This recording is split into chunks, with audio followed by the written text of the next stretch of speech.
Perhaps one-trick players accept this randomness and can enjoy the game whilst reducing a significant portion of their games to a coin flip, but for the rest of the players who are matched with them, it is a deeply joyless experience. Hello and welcome back to Blackwatch Intel. My name is Crashy, and today, as you can tell, we're going to be talking about one-tricks. But before I get into that, make sure you're checking out our description box below. There's a lot of stuff. As you can see on screen, we are still running the 1,000 subscriber giveaway. It's a future goal we've set. We're going to be giving away a $20 Bnet card, our Blizzard currency card for Overwatch, and a official Blackwatch Intel jersey, as well as information on how to submit your gameplay footage for the coaching series if you're interested in having your footage reviewed. Now, this whole discussion has been something that I have definitely brought up and been pretty vocal about on this channel in terms of my opinion. And to go on ahead and recap that, if you're catching this channel, if you're a new subscriber, welcome, thank you for joining us. I just don't like one-tricking. I have a problem with it across the board, and I don't want to take it as a scenario where it is acceptable sometimes depending on the hero, or it's okay for some people depending on how good they are. I just genuinely think that it is a bad practice, and I'm going to say this probably a couple times in this video. By definition, I think that one-tricking is poor teamwork. I think it actually defines, non-flexibility and the kind of incapable nature of that particular person or that particular player's decision making that makes them more or less a useless teammate. Now, let me explain. This whole discussion is being started based on the professional player Jake's blog post, and you'll probably see a section of that here on screen now. And it's a very nice blog entry. It actually explains quite a bit about how someone who is a professional player at the very top is just truly not enjoying the game because of this scenario. And he has a very interesting distinction, and I think this is important to make. It's not something I think I've specifically made in my videos, but it is something to look at. And it's the fact that there are quote-unquote specialist kind of one-tricks and generalist one-tricks. Now, a generalist one-trick would be someone probably like Lucio, Genji, Winston, someone that has a lot of application in a lot of scenarios, while a specialist one trick would be like the builders, Symmetra, Torbjorn, maybe even Widowmaker. I don't know where, as far as, his scope of understanding a specialist kind of character from a more generalist type of character, but it is important because I think he's saying that the coin flip scenario that comes out of having a one trick really comes from this specialist type characters, and I can definitely agree with that. Now, from my perspective, again, I have a little bit more of a firm stance on this.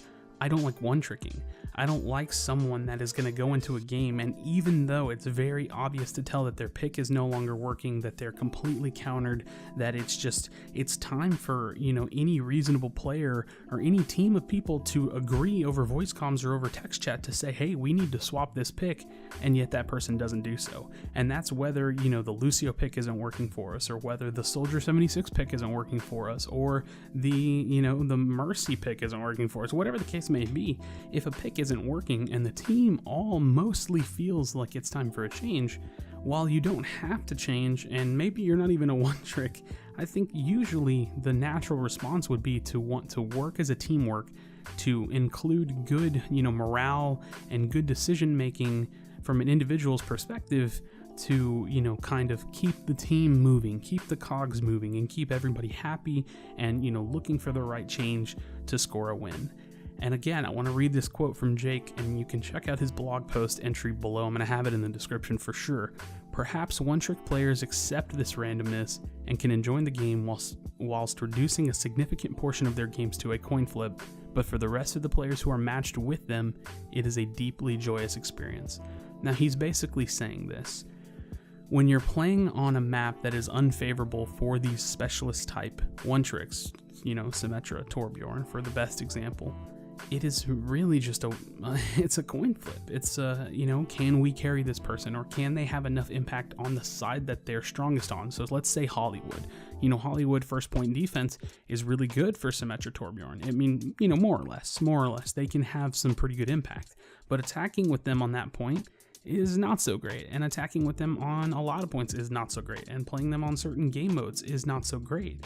And so, them making the decision, because make no mistake, it is a decision to, continue to one trick and to continue to stay on this path while they've paid the same money as us, and while they have technically, at least from this, perspective and this point in time from Blizzard's, and they're not breaking any rules. They're just choosing to lower the percentage chance of victory because they're putting themselves at a disadvantage. Now, this is not something to be viewed as very subjective. This is something that is more often than not, I would like to say, viewed as fact, at least for me, which I guess could make it my opinion. But when you look at the kind of the overwhelming, evidence of people agreeing in this area, in this space of conversation, I think it more or less comes off as a more factual thing. So again, let's think about it. If you're forced to play Attack Symmetra, you're forced to play with that Attack Symmetra, and that Symmetra could be any other hero that, more or less would have good application, whether that be a second tank Winston, whether that be a second healer, Lucio Mercy, whether that be, a second or even a third DPS. Look at that scenario. Like I said, Hollywood first point attack. Look at that scenario and tell me that Symmetra is not lowering the percentage chance to win, because that pick just doesn't have that much application. She doesn't have a powerful position that she can get in to set up turrets. Where do you set up turrets? And even if you do set up turrets and kind of bait people in, that's like a misplay on their end, not because your hero's application was very strong. So the discussion here is this, and this is what I've always been getting to at the end of my discussion and my kind of rants when it comes to talking about one tricking. This is going to come down to a scenario that we saw very similar, or actually a scenario that we did see. It is a very similar to that scenario in Season 1 of Overwatch. And in Season 1 of Overwatch, I have an old video on my personal channel. I might even link it below just for reference, or I'll at least talk about it, where I asked, is the no hero limit acceptable? And if you haven't been playing since that long ago, essentially when Season 1 Overwatch started, when Overwatch Quick Play was all we had, there was no hero limit. Anybody could play anything. You could have a team of 6 Winstons, and this was actually being run in tournaments. This was being run on the competitive ladder, and it was stupid. I mean, let's put it this way. Blizzard, they have some quote out there. I'm not going to go search for it, although I should, and I probably could. There's a quote out there saying, hero switching and hero compositions or hero stacking is a pivotal part of Overwatch strategy. And, same goes for them saying, deathmatch is never going to be in our game. These are things that, at the time, in that headspace, were acceptable and have changed, acceptable or unacceptable, one hero limit not being acceptable, and they wanted to leave it open, and that changed because it was ridiculous, and the game plays 1,000 times better. And going back to my, my reference to my old video, my perspective was that we had to get rid of that. That had to go. One hero limit made the game better. I scrimmed with it. It made the game 1,000 times better. And now, them saying deathmatch is never going to happen, and all of a sudden now we have deathmatch. Although, again, I need to make a video on this. Every time I bring up deathmatch, I say this. I need to make a video explaining what I would love to see, because I don't think deathmatch is at its final form yet. And let me know what you think in the comment section. What do you think about deathmatch? But I will talk about that in the future.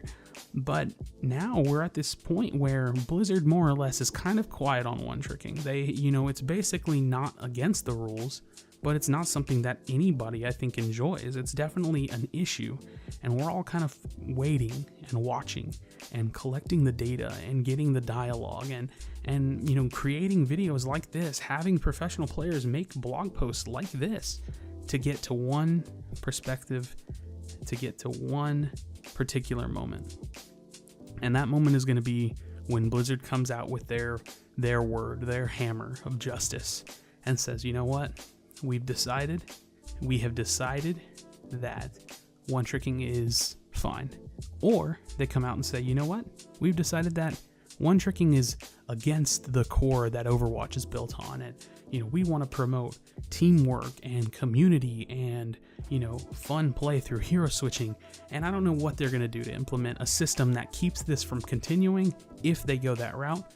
But it is a lack of definition on Blizzard's perspective. On Blizzard's point of view. I've been kind of overusing that word, so forgive me on that. But it's a lack of definition.